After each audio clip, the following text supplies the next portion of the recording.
Hello, welcome to The Honest Wargamer. I'm your host, Rob, and this is going to be a really fun video, and I think interesting, especially if you're a stats nerd, because we have the most updated stats since the Battle Scroll landed for Age of Sigmar 4. There's lots of information to deep dive here, but obviously, first thing I want to say is massive shout out to Warhammer Rob, who brings and collates all this data together to bring all this information to you. What's also really nice about this is both Rob and me are independent, so we don't have any affiliation with Games Workshop as an example, so these are straight out the information and the honest facts laid out, which is really cool. And there's some really interesting data points in here to discuss, which I'm super excited about. But as always, some of this information could be a little bit complex. So I am going to, even if you've watched the stats show before, I'm going to re-explain some of the bits like TWIP and PWRP.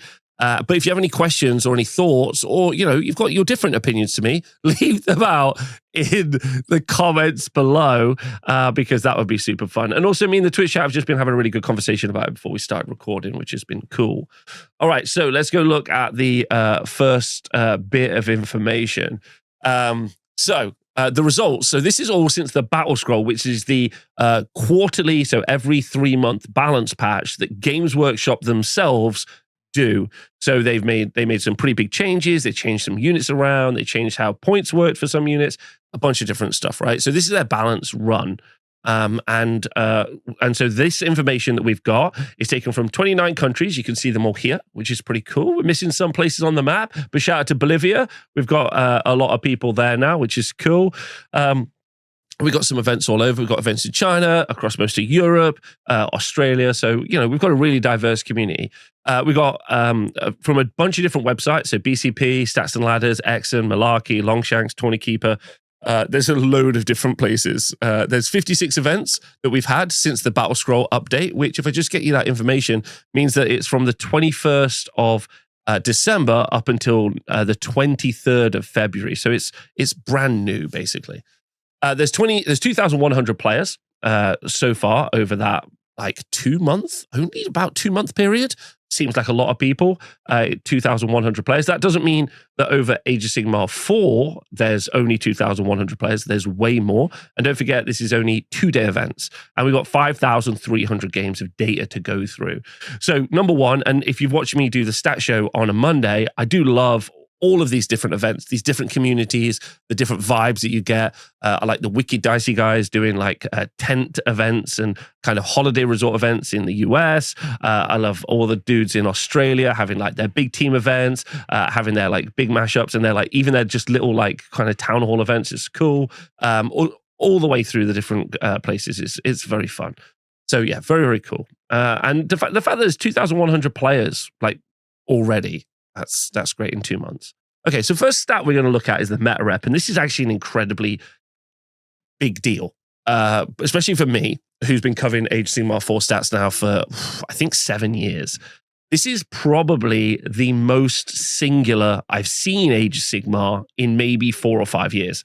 So what I mean by that is there's definitely 2 armies. You can see there absolutely dominating the meta representation. So this is how many times these armies have played. And obviously the top one is Stormcast Eternals and the second one is Slaves to Darkness.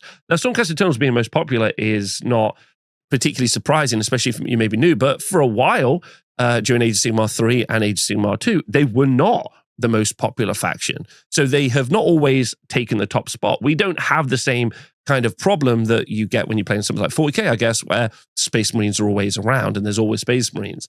But we do have that, and we're kind of back to that. And there's a couple of reasons as to why. Number one, they're a really, really good army. They're also very, very easy to produce. So this thing we call the production meta, especially because they're a big guys backwards army right now. What I mean by that is you can paint up a Stardrake and Krundis or Karazai, probably more like Karazai, and a unit of Praetors, and already you're nearly 1,000 points. You've only painted up 5 models. There's the opportunity to, all of their models are quite elite. They're really easy to do. There's lots of armor. So the production meta, the ability to produce them is super easy.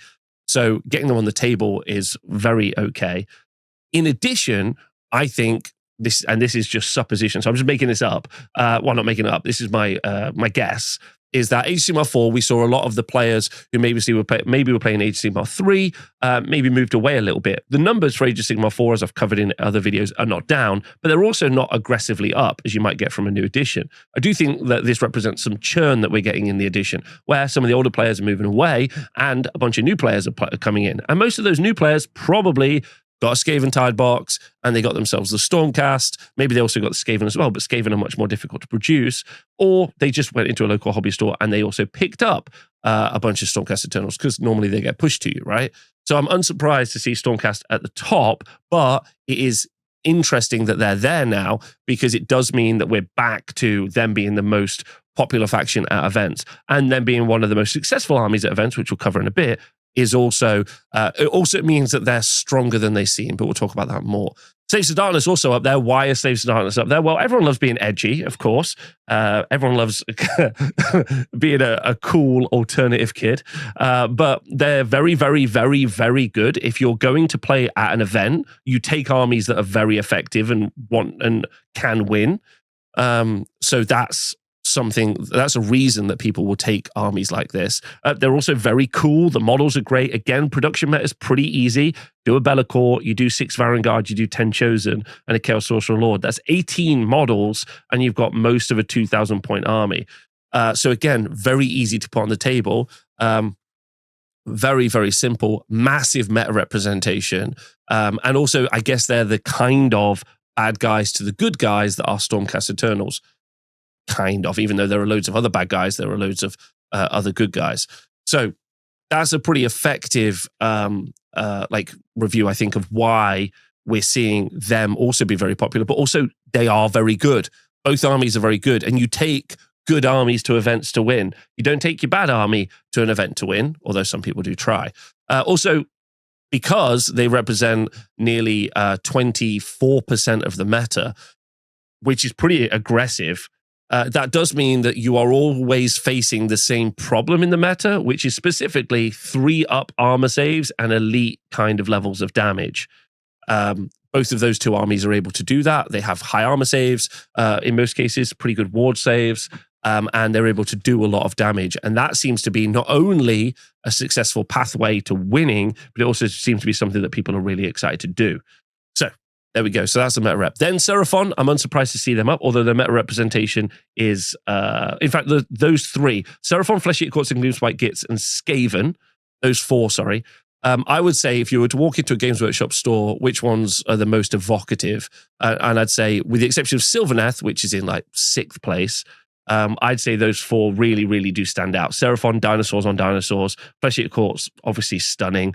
Both models and the lore. Gloomspite Gits, same thing. Skaven, absolutely fan favorite. And then you got Sylvaneth just below Maggotkin of Nurgle. But all of them are also really effective in game. Flesh-Eater Courts got a massive update in their ability to play in the battle scroll, and they've gone from strength to strength. And we'll see in a minute, are currently the most successful army. Gloomspite Gits have been solid through the entire of Age of Sigmar 4. They just got a new book as well, so I wouldn't be surprised to see them kind of uptick a little bit more, even though the book's not that diverse. Skaven also got launched during the launch of Age of Sigmar 4, and they probably just about now, people have finished painting their clan rats and putting them on the table. And then Sylvaneth, also trees are always really popular and easy to produce. Nurgle being up there is quite a surprise. They're not a super evocative faction, but they are effective, and they've become more popular. Blades of Khorne also weren't that effective. They got some battle scroll updates, specifically Wrathmongers, that maybe will make them see more play.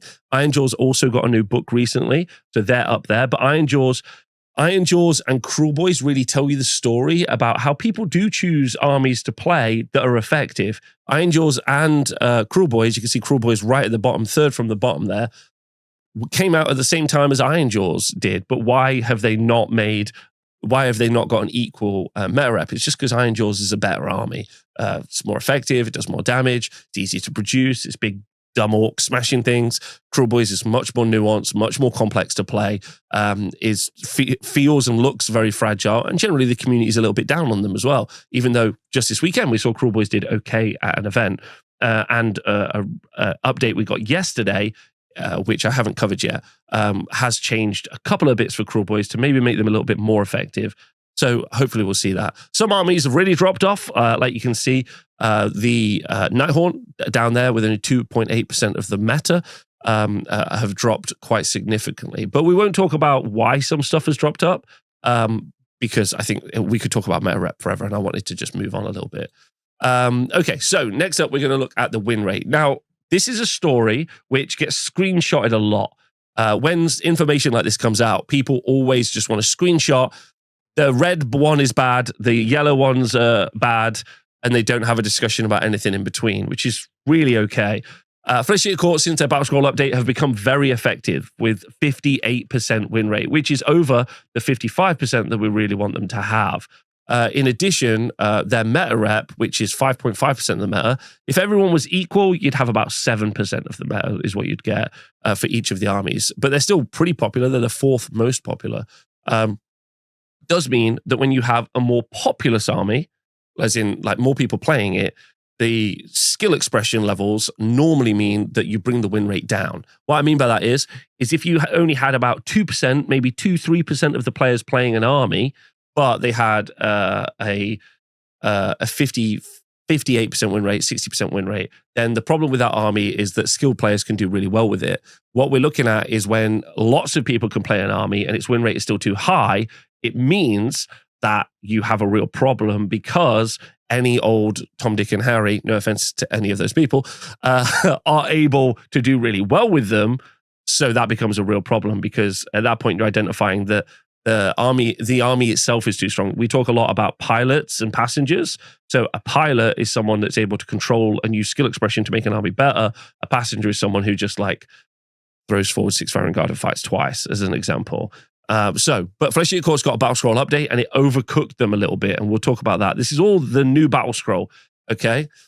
Eidner Deepkin are up there as well. They've been a kind of sleeper hit. They haven't had any massive changes in the Battle Scroll, but lots of people are playing them. A lot of people towards the top end are playing them as well. They've got a lot of consistent 4-1s, loads of different armies, like play styles. I mean, like obviously we've seen a lot of Ishling Guard. We're not really seeing any Namati Thralls. Sometimes we're seeing Reavers, but mainly it's all Turtles, Eidolons, and the Eels that are doing really well. But they're not egregious. Their meta rep is fine.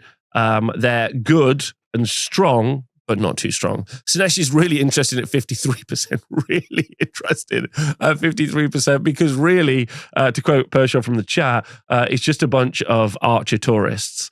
So there is a really easy way to play Sinesh, which is just taking a bunch of Blissbarb archers and Blissbarb seekers. That's not an easy way to play. It's still a fragile army. You can do an egregious amount of work, but it's pretty boring, pretty singular, and you're not really playing Sinesh. You're just playing those 2 or 3 units that are very good. But that's why their win rate is so high, because their meta rep, if we go and look at that, if we go find Sinesh, will be very low. He Knights to Sinesh, 2.2% of the meta. So that's a bunch of people who like Sinesh to play them, and a bunch of people who know that you can just build an egregious build with in that 2.2% there.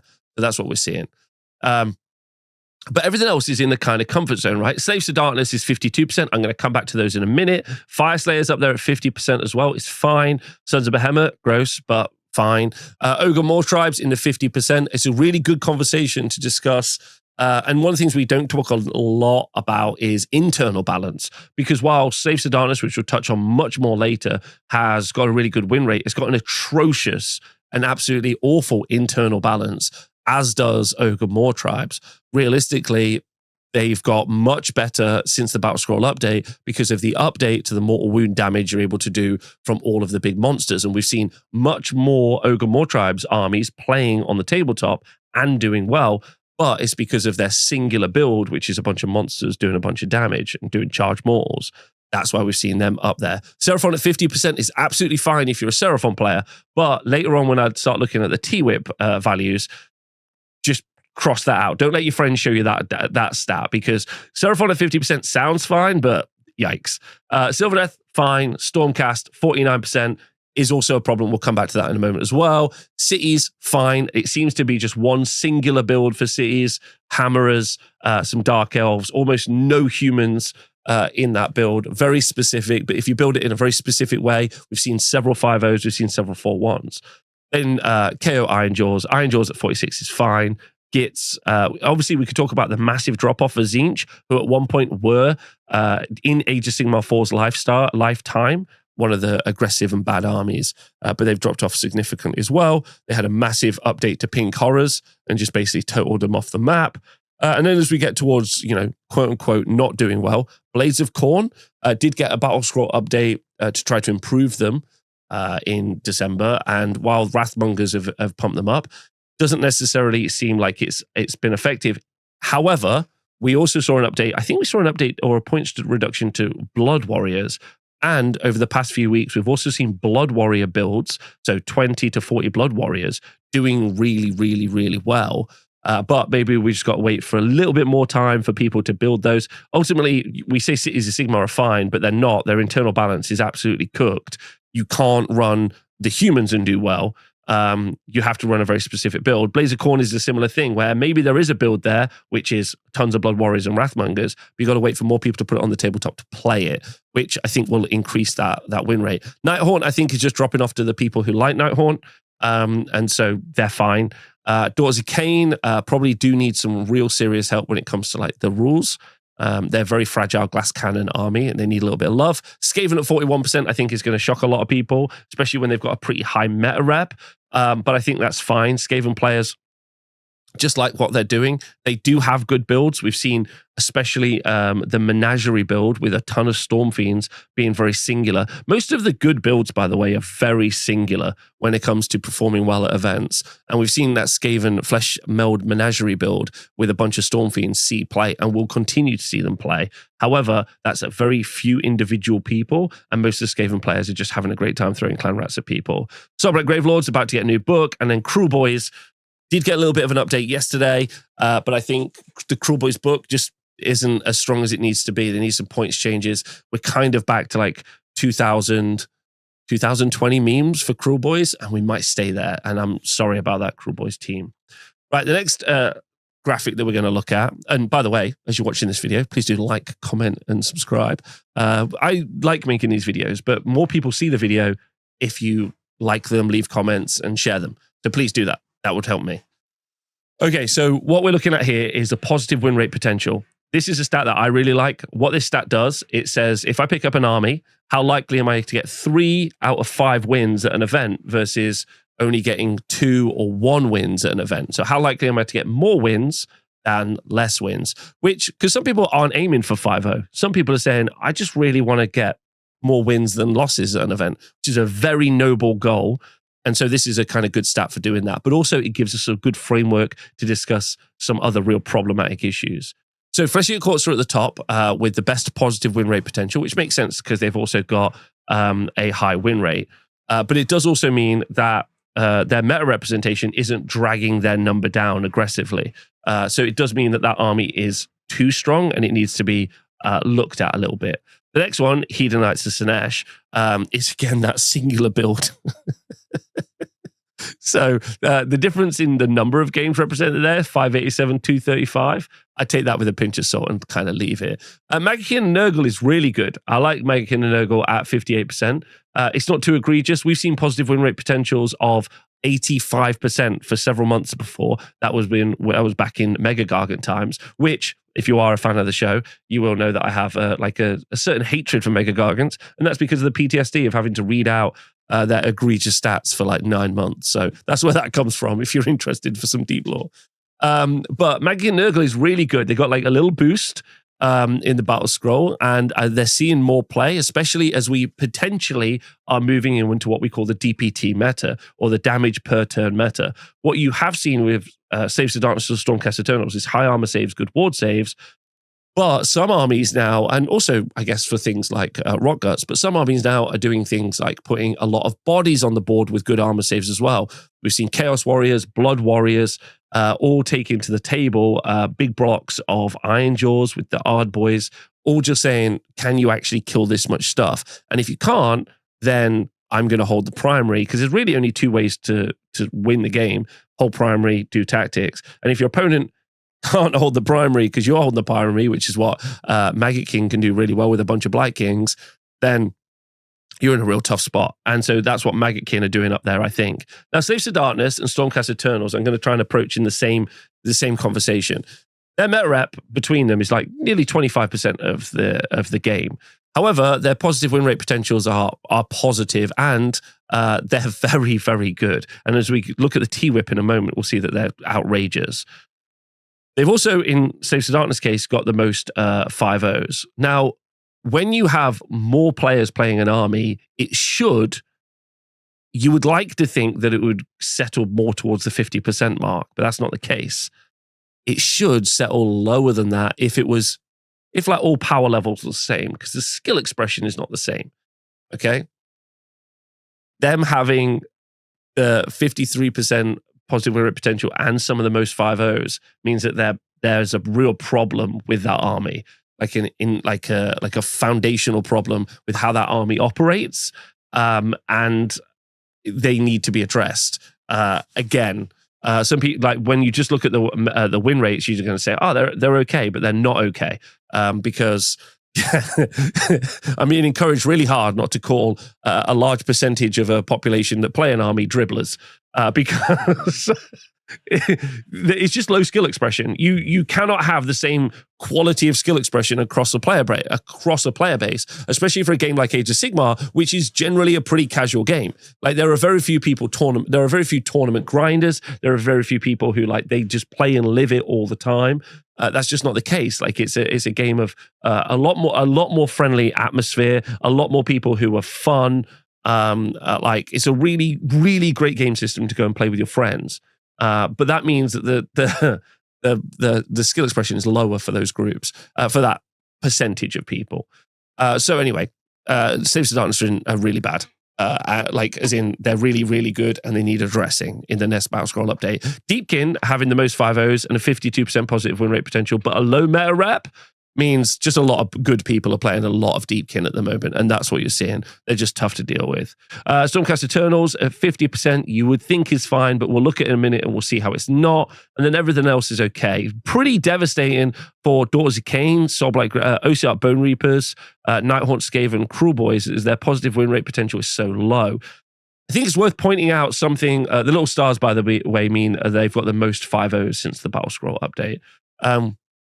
It's really worth noting that there's a myth around wargaming, especially like Age of Sigmar, but also 40k and a bunch of other stuff, in that all the armies are not created equal. They're just not. Some armies are just much, much better than other armies. They give you the concept that I could just pick up a Cruel Boys army, as an example, and I will have the same chance to win the tournament if I play really well as someone with a Flesh Eater Corpse army. And the answer is that that's just not true. That's just not how it works. And also, this is kind of compounded and extrapolated out in tournament results, because people at tournaments often just take the army that they think is best. Not always. There are many, many, many people who just take the army that they want to play and just give it the good college try. Some people try and choose meta pick armies, which are different, like counter meta picks, and try and okay, you've got good armor saves, right? I'm going to take an army with good rend and try and deal with Stormcast and try and deal with Slaves to Darkness. So there's a lot of moving parts. There's a lot of nuance in this information. So that's something always worth looking at. So these results can sometimes be more extreme, maybe than I don't really know what they're more extreme than, though, because casual games are just people playing games and having a fun time. So, but this gives you a good example. If you're playing with your friends and you've got a Cruel Boys army, and for some reason your friend's Slaves to Darkness army keeps kicking your butt, there's a reason for that. And the reason is your army is just not as good as their army. If you're playing your friend, just say, hey, could I play 2,200 points? You play 2,000. We'll give it a try, right? So that's a good way of discussing that. Okay, so the next one, the T-Whip ratio trend, really, really starts to express that there is an issue with Age of Sigmar, but it's not too egregious an issue because it's not multiple different elements that need addressing. It's only really two. So this is a T-Whip ratio trend. This is really difficult to explain, so I'm going to try really hard, okay? What this represents is if you are when you are playing at a tournament and your army wins the first 4 games and it loses the last game, then it should be better and it'll have a higher T-whip ratio than if you lose the first game and then you win the next 4. When you lose the first game, you generally are playing against easier armies, because they're not all created equal, and easier players who aren't very good at playing the game. Therefore, it's not weighted as much as if you win the first 4 games, where after you win the first one, you have to play someone else who's won a game, then someone else who's won a game, then someone else who's won a game, right? And then you lose in the final, meaning that maybe the army levels and the skill level have equaled out, and either your army is worse or your skill level is worse. So that's what the T-whip ratio really represents. Now, if you had a good T-whip ratio, you'd be around a 1, okay? But what we can see here is that 2 armies have insane T-whip ratios, especially for the meta representation that they represent, which is 25% of the meta, right? And also, if you look at the rest, they're not even coming close to reaching this midpoint, which means these 2 are suppressing and oppressing the game as a whole. They are pushing down the rest of the game and the rest of the game's ability to succeed towards that top end, right? By just being so aggressive. And probably they're cannibalizing their own results at the end because their meta rep is so high and they're playing against each other towards the end at the event, right? That's what you're seeing. So this means that there is a huge problem with Stormcast Eternals and Slaves to Darkness, which we've kind of covered before. High armor saves, very fast, great elite damage, just very effective. Also, for your Seraphon fans who are like 50% is okay, it seems like Seraphon are one of the only armies that can also exist inside this situation, as well as our highest win rate percentage army of Flesh Eater Courts. The Flesh Eater Courts win rate being T-whip being lower here means that they probably beat up a lot of, maybe they lose their first game, then they beat up a lot of people along the way. Seraphon also are able to keep their head above water here, and they maybe even can handle or fight toe-to-toe with Stormcast Eternals, or maybe they're a third problem in this mix. But the top 2 definitely are a real issue, with some of the other armies being really struggling. But what's interesting is that since the Battle Scroll update, they're trending higher. So Flesh Eater Courts got an update, as did Seraphon got an update in the Battle Scroll update. And as you can see here, because they're blue, their T-whip is trending higher than it previously was, which makes sense. Seraphon was much lower before because they didn't have Croak. Now they've got Croak, they're trending towards pretty much an okay place, but they're pretty good. But Stormcast Eternals and Slaves to Darkness have trended up since the Battle Scroll update, when they were already doing well before. So that's bad. Some of the other armies are trending lower, like Tzeentch, OCR Bone Reapers, and Nighthaunt, all who had nerfs. And they've got a pretty poor T-whip as well. Some are doing, and they're trending much lower. Gloomspike Gits are also trending much lower as well. That's because we're in that weird transitional period where we're waiting for their book to properly emerge. I think we're going to wait for that, and we'll see what happens in the next Battle Scroll update. Lastly, we've got the AOS 4.2. That's where we're in right now. It's our chance to win the first 3 games, and Beats of Chaos is pretty good at that, actually, which is fun. Deepkin, Flesh Eater Courts, and Heathites to Slanesh all likely to. But then they drop off pretty aggressively, as we've seen from Slanesh in the T-whip. But some of the armies that are not very likely to win their first 3 games, OCR Bone Reapers, Cruel Boys, Daughters of Cain, Ironjaws, Nighthaunt, Ogre Moor Tribes, Blades of Khorne. So this is probably where they start to hit the Stormcast and Slaves to Darkness.